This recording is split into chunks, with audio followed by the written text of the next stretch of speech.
Hey guys, I'm Robert Christie with Renew Family Wealth.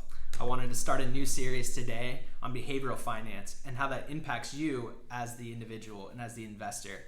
Behavioral finance deals with how psychology influences our decisions when it comes to investing in the markets. We all have these biases that are hardwired in us, and they can cause us to move in certain ways at a subconscious level. So it's really important to be aware of them so that we're not a victim of our own bias. Each video, I want to focus on a particular bias that has been shown to be pervasive and persistent over time and throughout different markets. Today, I want to talk about herding or herd behavior. Herding in finance is this phenomenon where investors often follow what other people are doing instead of basing their decisions on their own analysis. Why do we do this? There's two reasons. One is social pressure. If everyone is excited about something, like if everyone is, investing in something that they're excited about, we want to be a part of it. We don't want to miss out on it. The second reason is this belief that if everyone else is doing something, then they're probably right. But this is flawed logic and can lead us to making really bad decisions. The effect of people rushing into individual stocks, companies, sectors is that it drives up asset prices and oftentimes can create a bubble. And as we know, bubbles have a tendency of popping eventually. And this has been shown throughout history. If you go back to the 16th century in the Netherlands, tulip mania was one of the first financial bubbles that occurred.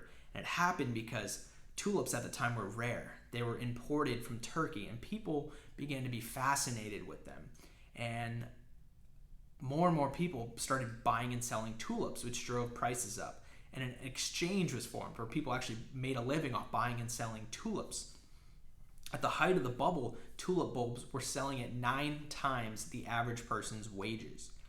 So as we know, this bubble that was created popped. And as it popped, it left the price of tulips at 1% of their high. More recently, we've seen it with the dot-com bubble in the early 2000s. People believed that the internet would change the way money was invested, change the way economies worked, changed how companies were built and how they grew. So many people rushed into all sorts of companies as long as they had a .com at the end of it.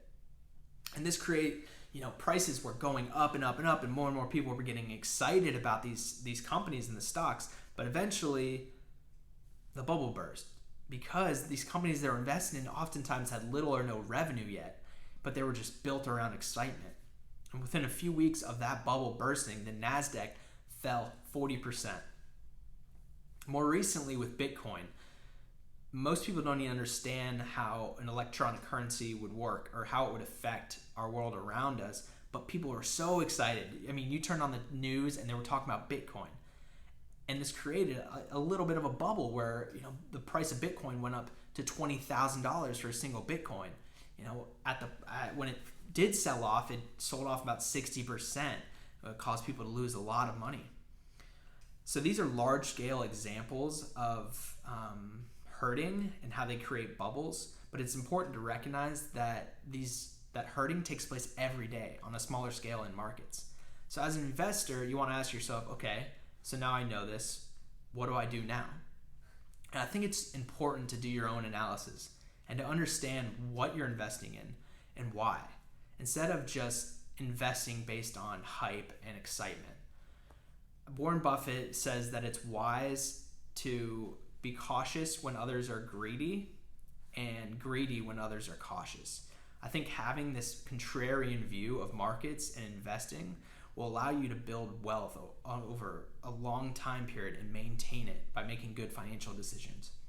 So I hope you learned something today that you can apply to your life. Tune in next time for the next session on behavioral finance. I'm Robert Christie, and this is Renew Family Wealth. Have an awesome day. Thanks.